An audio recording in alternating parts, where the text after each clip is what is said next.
నమస్కారం. శ్రీరాముడు పుట్టిన నేల, త్రేతాయుగంలో సీతారాములు నడయాడిన పుణ్యస్థలం. ఇటువంటి భూమిపై మనం నడవడం పూర్వజన్మ అదృష్టం. ఆ సీతారాముల ఆశీస్సులు మనందరిపై కలగాలని కోరుకుంటూ శ్రీరామ జన్మస్థలం అయోధ్య నగరికి స్వాగతం. అయోధ్యపురి, రాముడు నడయాడిన నగరి. అయోధ్య అంటే కేవలం రామజన్మభూమి మాత్రమే కాదు, ఇక్కడ అడుగడుగునా శ్రీరామచంద్రుని వైభవమే. రామాయణ కాలం నాటి ఆనవాళ్లు అనేకం ఇప్పటికీ ఉన్నాయి. ఇప్పుడు నూతనంగా నిర్మితమైన రామజన్మభూమి మహోన్నత ఆలయంతో పాటు అయోధ్యలో దర్శించాల్సిన ప్రదేశాలు చాలానే ఉన్నాయి. ఇక్కడ అడుగడుగునా ఆలయాలు ఉన్నాయి. వాటిలో 12 ఆలయాలను అత్యంత పురాతనమైనవిగా చెబుతారు.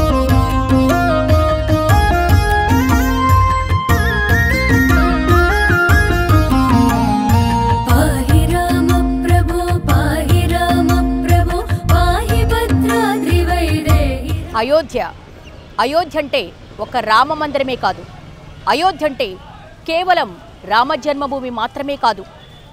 అయోధ్య రామాలయం నిర్మించాక రామచంద్రమూర్తిని దర్శించుకుంటే సరిపోదు. అయోధ్య నగరిలో మనం చూడాల్సిన ప్రదేశాలు, తప్పక దర్శించాల్సిన ఆలయాలు చాలానే ఉన్నాయి. అవేంటో, వాటి చరిత్ర ఏంటో, వాటి ప్రాశస్త్యమేంటో మనం కూడా తెలుసుకుందాం రండి.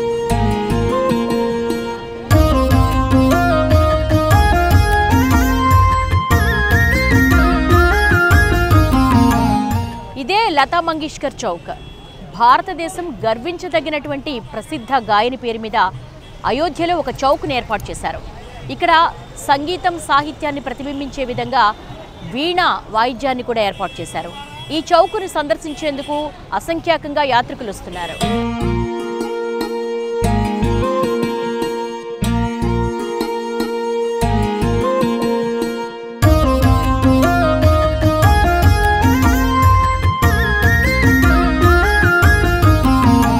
అయోధ్యలో రామ జన్మస్థలితో పాటు కనకభవన్, సీతారసోయి, దశరథ్ మహల్, రామ్కీ పైది, తులస్మీ స్మారక్ భవన్, చక్రహరి విష్ణు ఆలయాలు ప్రధానమైనవి. అయోధ్యకు వెళ్లిన ప్రతి రామభక్తుడు వీటన్నింటినీ దర్శించే వెళతారు. వాటిలో ముందుగా ఆంజనేయుని సన్నిధికి చేరుకుందాం.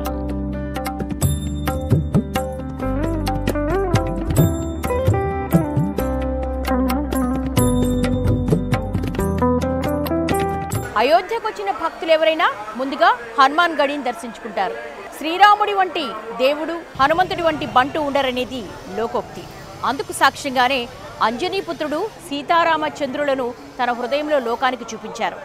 రామ భక్తాగ్రేసరుడు హనుమంతుడిని అయోధ్యకు వచ్చిన వారు ముందుగా దర్శించుకుంటూ ఉంటారు. మనం కూడా ఆ రామ భక్తాగ్రేసుడి ఆలయాన్ని దర్శిద్దాం రండి.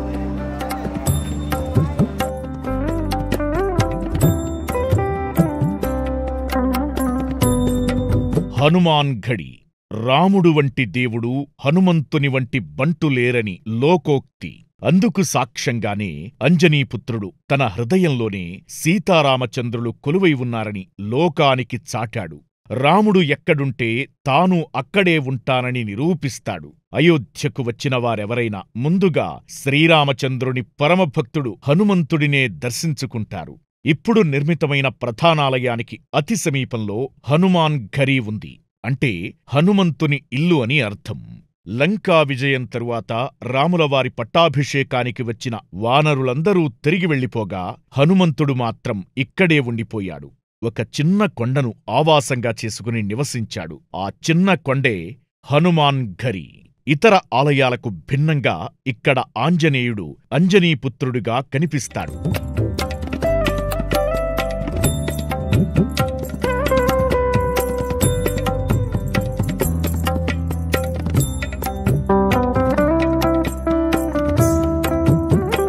హనుమాన్ గడి చేరుకోవాలంటే 76 మెట్లు ఎక్కాల్సి ఉంటుంది.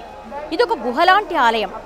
ఇక్కడ ఉన్నటువంటి గర్భాలయంలో అంజనీదేవి బాల హనుమాన్ని ఒడిలో కూర్చోబెట్టుకున్న ప్రతిమ కనపడుతూ ఉంటుంది. ఈ ఆలయాన్ని దర్శిస్తే కోరికలు తీరతాయి, కష్టాలు తొలగుతాయని భక్తుల విశ్వాసం. అందుకే అధిక సంఖ్యకులు భక్తులు వస్తూ ఉంటారు. మనం కూడా వెళ్దాం రండి.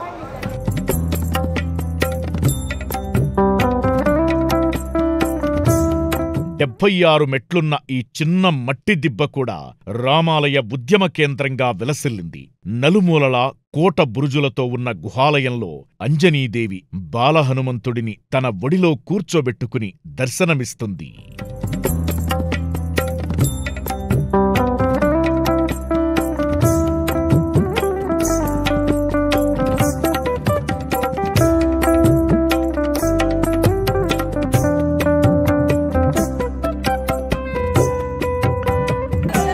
హనుమాన్ గడి గర్భాలయం లోపల అంజనీదేవి బాల హనుమాన్ని ఒడిలో కూర్చోబెట్టుకున్నటువంటి ప్రతిమ కనపడుతోంది.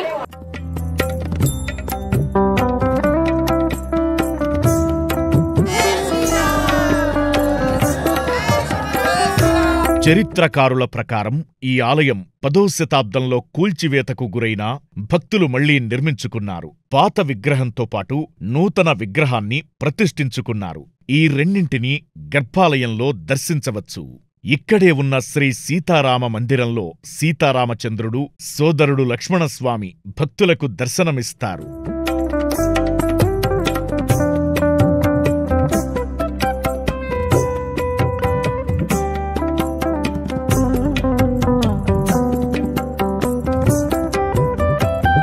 మరోవైపు భరత్ దర్బార్ ఉంది. ఇక్కడే శ్రీరామచంద్ర ప్రభువు సోదరుడు భరతుడు నివసించేవాడని ప్రతీతి. ఇందులో కూడా సీతారాముల మందిరం కొలువై ఉంది. భక్తులు సభక్తికంగా అయోధ్యా ప్రభువును దర్శించుకుంటారు.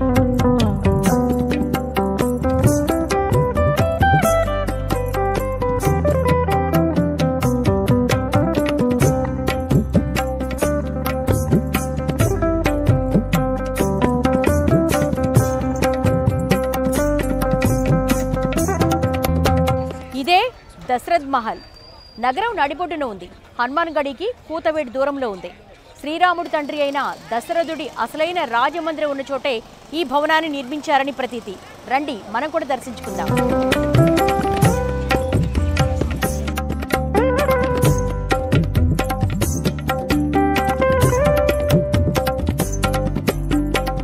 దశరథ మహల్ అయోధ్య చరిత్రలో శిఖరాయమానంగా వెలుగొందుతున్న అద్భుత నిర్మాణం దశరథ మహల్. అయోధ్య నడిబొడ్డున ఉన్న ఈ ఆలయాన్ని దశరథ మహారాజు రాచమందిరంగా వ్యవహరిస్తారు. శ్రీరాముడు తన సోదరులతో కలిసి తన బాల్యాన్ని, యవ్వనాన్ని ఈ ప్రదేశంలోనే గడిపారని విశ్వాసం.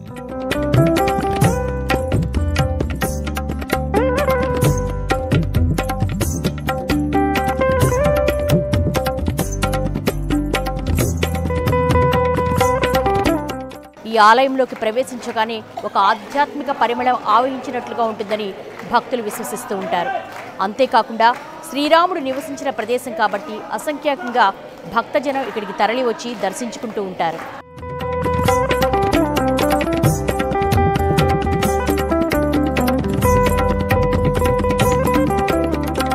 దశరథ్ భవన్లో సీతా సమేతుడైన రాముడు, లక్ష్మణుని సమేతంగా ఉన్న విగ్రహాలు ఉన్నాయి. శ్రీరాముడు నివసించినట్లుగా భావిస్తున్న ఈ ప్రదేశాన్ని చూసేందుకు భక్తజనం విశేషంగా తరలివస్తుంటారు. ఈ మందిరంలో శ్రీ సీతారాములు అద్భుత రీతిలో కొలువై భక్తులకు దర్శనమిస్తుంటారు. ఎర్రని తలపాగాలు ధరించి మహారాజు, మహారాణి రూపంలో కనిపిస్తారు. రామాయణంలో వర్ణించినట్లుగా ఇది విశాలమైన రాజమహల్ కాదు. ఎందుకంటే శతాబ్దాల చరిత్రలో ఎన్నో మార్లు విధ్వంసానికి గురైన ఈ ఆలయాన్ని భక్తులు పునర్నిర్మించుకున్నారు. ఇక్కడి వర్ణచిత్రాలు ఎంతగానో ఆకట్టుకుంటాయి.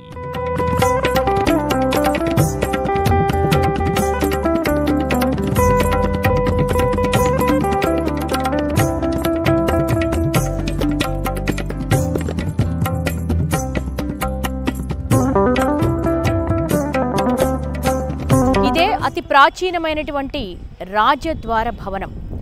ఇక్కడ త్రేతాయుగంలో దశరథ మహారాజు ఇక్కడే రాజదర్బార్ నిర్వహించేవారు. ఆ తర్వాత రామచంద్ర ప్రభువు కూడా తన రాజదర్బార్ నిర్వహించేవారు. ఈ ప్రవేశ ద్వారం గుండానే వెనక్కు వెళితే హనుమాన్ గడి, ఆ పక్కనే దశరథ్ మహల్, ఆ తర్వాత కనక మహల్, మొత్తం దీనంతటినీ కలిపి రామకోటి అంటారు.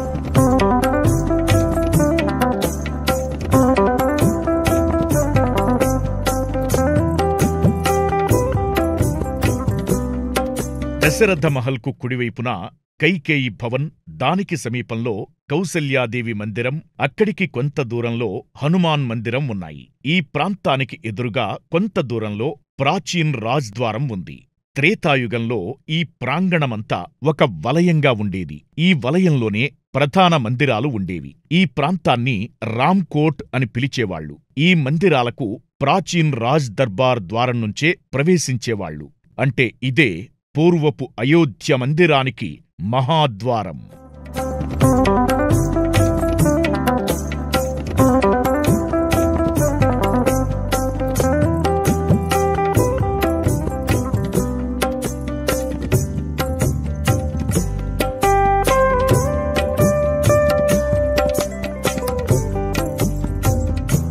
पंडित जी नमस्कार। नमस्कार। ये मंदिर सबसे बड़ा ऊंचा है और ये राजद्वार का महत्व क्या है? ये मंदिर राजद्वार मंदिर के नाम से जाना जाता है। प्राचीन श्री राजद्वार मंदिर इसका नाम है। ये अयोध्या के बिल्कुल मध्य भाग में स्थित है और अयोध्या का सबसे ऊंचा मंदिर है। आज से 700 वर्ष पूर्व अयोध्या के नरेश हुए थे राजा दर्शन सिंह। उन्होंने इस मंदिर को भगवान राम के राज दरबार के रूप में स्थापित किया। आप जैसा हनुमान चालीसा में भी स्पष्ट लिखा हुआ है, राम द्वारे तुम रखवारे, भगवान राम के राजद्वार के रखवाले हनुमान जी। जो आप इसके बिल्कुल समानांतर में देखेंगे हनुमानगढ़ी मंदिर है, जिसको आज हम लोग हनुमानगढ़ी मंदिर के रूप में, कलयुग में अयोध्या के राजा के रूप में हनुमान जी जाने जाते हैं। बिल्कुल राजद्वार के बिल्कुल सामने बैठे हुए हैं। राजद्वार और हनुमानगढ़ी, अयोध्या में हनुमान जी जहाँ होंगे वहीं राजद्वार होगा और जहाँ राजद्वार होगा उसी जगह पर हनुमान जी होंगे। तो आप देखेंगे हनुमानगढ़ी और राजद्वार के बीच से जब आप अंदर को जाती हैं तो 100 मीटर की दूरी पर दशरथ महल, यानी कभी उस त्रेतायुग में जो महल का पूरा महल था जहाँ राजा दशरथ जी बैठते थे, वो आज दशरथ महल के नाम से जाना जाता है। दशरथ महल से लगभग 150 मीटर पीछे जाने पर आपको राम जन्मभूमि, जहां आज वर्तमान में नया मंदिर बन रहा है, राम जन्मभूमि दशरथ महल, और बगल में ही दशरथ महल के बिल्कुल 50 मीटर की दूरी पर कनक भवन। कनक भवन वह मंदिर है जिसे माँ कैकेयी ने सीता जी को मुँह दिखाई में दिया था राम और सीता के रहने के लिए। उस मंदिर को मध्य प्रदेश के एक ओरछा नरेश हुए थे राजा साहब, उन्होंने एक मंदिर के रूप में कनक भवन मंदिर स्थापित किया। ये राजद्वार, हनुमानगढ़ी, दशरथ महल, कनक भवन और राम जन्मभूमि, ये पूरा रामकोट क्षेत्र, आज भी इसको रामकोट वार्ड के रूप में जाना जाता है। आप जब सरयू नदी से, उत्तर दिशा में सरयू बहती हैं, जब आप सरयू नदी से मुख्य मार्ग से आप रामकोट क्षेत्र में जैसे ही प्रवेश कर रहे हैं, आपको सबसे पहले राजद्वार मंदिर और राजद्वार मंदिर के बिल्कुल समानांतर में हनुमान जी बैठे हैं, जिसे हम लोग हनुमानगढ़ी के रूप में जानते हैं। इन्हीं दो मंदिरों के मध्य से आप जब अंदर जाएंगे तो आपको उस त्रेता युग के महल के जितने भी मंदिर हैं बड़े, दशरथ महल, राम जन्मभूमि और कनक भवन, ये रामकोट क्षेत्र के 5 बड़े मंदिर हैं। राजद्वार का जिक्र रामचरितमानस, वाल्मीकि रामायण में और रामायण सीरियल में आप ध्यान से देखिए, उसमें राजद्वार का जिक्र सैकड़ों जगह आता है। बालकांड से लेकर अयोध्या कांड तक सैकड़ों बार राजद्वार का जिक्र आता है। राजद्वार से ही भगवान वन को प्रस्थान करते हैं, लंका पर विजय प्राप्त करने के बाद अयोध्या पहुंचते हैं तो अपने राजद्वार पर ही पहुंचते हैं। तो ये राजद्वार का बिल्कुल स्पष्ट उल्लेख लिखा हुआ है। यही राजद्वार की महत्ता है और ये भगवान राम के राज दरबार के रूप में आप इस मंदिर में देखेंगे भगवान राम, लक्ष्मण, सीता, हनुमान जी के साथ ब्रह्मा, विष्णु, महेश सभी देवता, दरबार में सभी देवता। हनुमानगढ़ी पर केवल हनुमान जी बैठे हैं। आप कनक भवन में जाएंगे तो वहाँ राम सीता, वो राम सीता के रहने का महल था। दशरथ महल में जाएंगे, राम, लक्ष्मण, भरत, शत्रुघ्न सहित राजा दशरथ के दर्शन होंगे। राम जन्मभूमि पर जाएंगे तो वहाँ बाल रूप में भगवान राम के दर्शन होंगे। तो इस रामकोट क्षेत्र के इन 5 बड़े मंदिरों के अलग अलग स्वरूप हैं और अलग अलग अपना अपना महत्व है। पंडित जी, राम जन्मभूमि का इतिहास के बारे में बताइए। राम जन्मभूमि का इतिहास क्या बताना है, भगवान उसी स्थान पर पैदा हुए।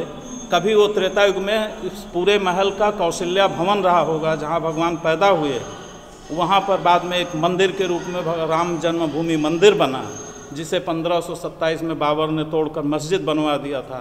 500 साल विवादों के बाद सर्वोच्च न्यायालय का फैसला आने के बाद उसी स्थान पर पुनः भगवान राम का भव्य मंदिर बन रहा है। पहले मंदिर था, खुदाई में बाकायदे सभी की उपस्थिति में खुदाई हुआ था, हाई कोर्ट के आदेश पर खुदाई हुआ था, मंदिर के सारे अवशेष मिले थे जो आज भी यहाँ अयोध्या के म्यूजियम में रखा हुआ है। उसी आधार पर सर्वोच्च न्यायालय ने फैसला दिया कि वहाँ पहले मंदिर था और मंदिर पुनः बनाया जाए। बिल्कुल स्पष्ट आदेश दिया। मस्जिद के लिए अलग जगह दे दिया गया कि 18 किलोमीटर दूर पर वो अपना मस्जिद बनावे। यहाँ भगवान राम का मंदिर था पहले भी और आज भी आप देख रहे हैं बहुत भव्य मंदिर बन रहा है। अभी तो बहुत कुछ बनना बाकी, अभी तो केवल गर्भगृह स्थापित भगवान राम को 22 जनवरी को वहाँ स्थापित किया जाएगा। मंदिर तो अभी बहुत भव्य बनना है। राम जन्मभूमि का महत्व क्या बताना है, वो तो अपने आप में सर्वश्रेष्ठ है। पूरे अयोध्या भगवान की जन्मस्थली है, जहाँ भगवान मर्यादा पुरुषोत्तम भगवान राम ने जन्म लिया। इससे बड़ा सौभाग्य क्या है, हम लोग उस स्थान पर आज खड़े हैं जहाँ इस वर्तमान समय में एक भगवान राम नए अवतार में भव्य रूप ले रहे हैं। अपने गर्भगृह में जाके उनकी प्राण प्रतिष्ठा हो रही है। धन्यवाद। सभी खुश हैं। जय श्री राम। जय श्री राम।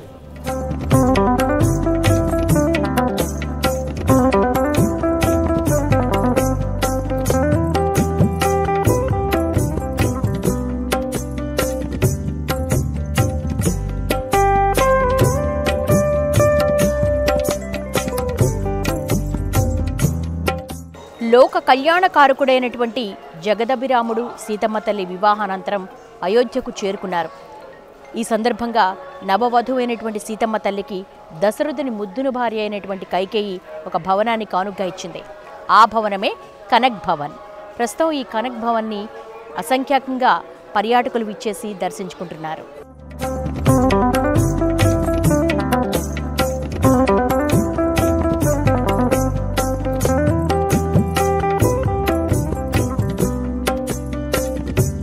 కనక భవన్ మిథిలాపురిలో సీతారాముల కళ్యాణం తరువాత వారు అయోధ్యకు తిరిగి వచ్చారు.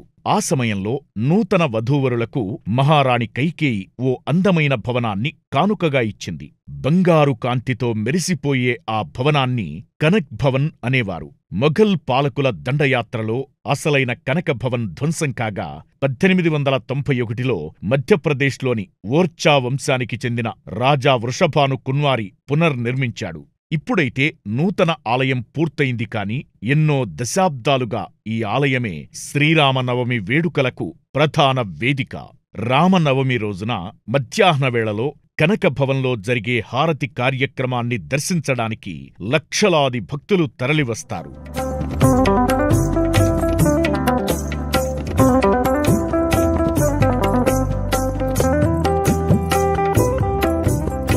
గర్భాలయంలో 3 రూపాల్లో సీతారాముల విగ్రహాలు కనిపిస్తాయి. వాటిలో ఒకటి వృషభాను కున్వారిలో ప్రతిష్ఠించినవి కాగా మిగతా రెండింటినీ రాజా విక్రమాద్యుడు శ్రీకృష్ణ పరమాత్ముడు ప్రతిష్ఠించినవిగా చెబుతారు. బాబ్రీ నిర్మాణం తరువాత కనకభవన్ ఆలయమే రామభక్తులకు ప్రధాన ఆలయంగా మారింది.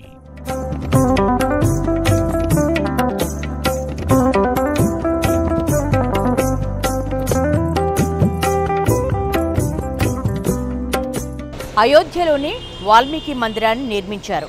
మన దేశానికి సంస్కృతంలో ఆదికావ్యాన్ని అందించినటువంటి ఋష్యపుంగవుణ్ణి నిత్యం భక్తులు దర్శించుకుంటూ ఉంటారు. ఈ ఆలయంలోనే లవకుశులు కూడా దర్శనమిస్తారు. మనం కూడా చూసి తరిద్దాం రండి.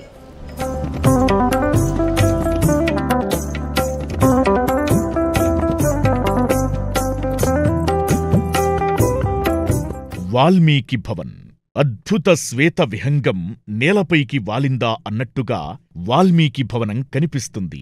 ఈ మందిరాన్ని పూర్తిగా తెలుపు, ఎరుపు పాలరాతితో నిర్మించారు. ఇక్కడ నిరంతరంగా రామాయణ, హనుమాన్ చాలీసా పారాయణలు జరుగుతుంటాయి.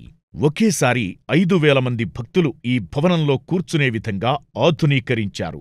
మందిరంలోని గోడలపై 24,000 శ్లోకాల మహారామాయణ కావ్యం లిఖించారు.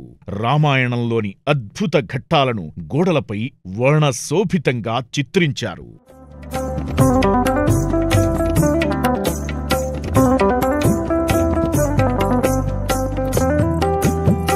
గర్భాలయంలో వాల్మీకి మహర్షితో పాటుగా లవకుశుల మూర్తులు దర్శనమిస్తారు. వాల్మీకి భవనంలో ఆసేతు హిమాచలంలోని రామభక్తులు పరమ పవిత్రంగా రాసిన రామకోటి పుస్తకాలు ఇవి. లక్షలాది మంది భక్తులు ఏటా ఈ మందిరానికి వచ్చి తాము రాసిన రామకోటి పుస్తకాలను శ్రీరాముడికి సభక్తికంగా సమర్పిస్తుంటారు.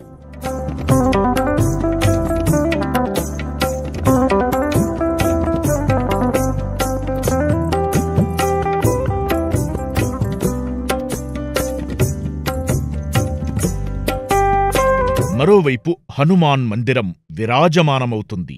లంకను చేరుకోవడానికి వానరులు కట్టిన రాళ్లుగా చెప్పే శిలలను సైతం ఇక్కడ దర్శించుకోవచ్చు.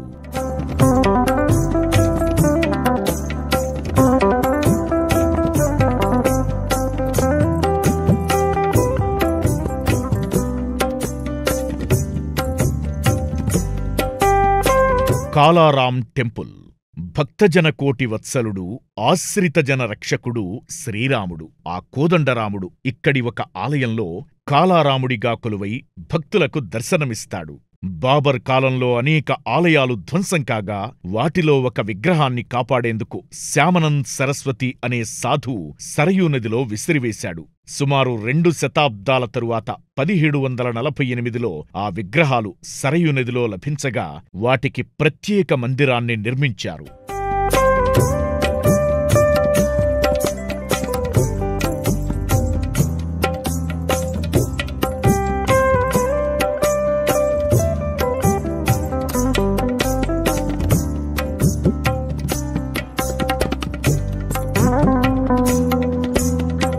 చోటీదేవ్ మరియు బడీదేవ్ కాళీ టెంపుల్.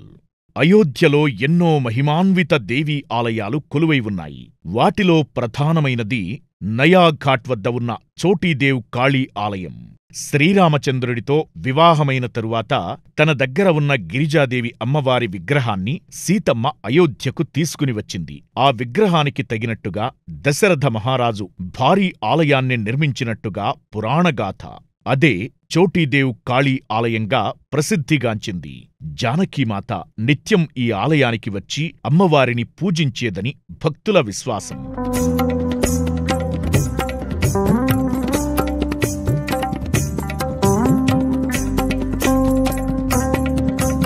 జానకీ ఘాట్లో కొలువై ఉన్నటువంటి బడే హనుమాన్ యుగాలుగా భక్తుల పూజలు అందుకుంటున్నారు. వాయుపుత్రుడైనటువంటి హనుమంతుడు శ్రీరామ నామ జపాన్ని ఒక్కసారి భక్తులు ఉచ్చరిస్తే చాలు కరుణాంతరంగుడై వరాల జల్లు కురిపిస్తాడు. ఇక్కడున్నటువంటి హనుమంతుడిని దర్శించుకుంటే సకల సుఖాలతో పాటు కష్టాలు తొలగిపోతాయని భక్తుల విశ్వాసం. జానకీ ఘాట్లో ఉన్న బడే హనుమాన్ మందిరం యుగాలుగా భక్తుల పూజలు అందుకుంటోంది. ఇక్కడ కొలువైన వాయుపుత్ర హనుమంతుడు శ్రీరామనామం ఒక్కసారి జపిస్తే చాలు భక్తులపై కరుణామృత ధారలను వరాలుగా కురిపిస్తాడు. స్వామి దర్శనమైన వెంటనే అప్పటి వరకు భక్తులను పట్టిపీడిస్తున్న కష్టనష్టాలు తొలగిపోతాయని ప్రతీతి. ఈ మందిరంలో అయోధ్యాపతి జానకీరాముడు సోదర లక్ష్మణ సహితంగా భక్తులకు దర్శనమిస్తాడు.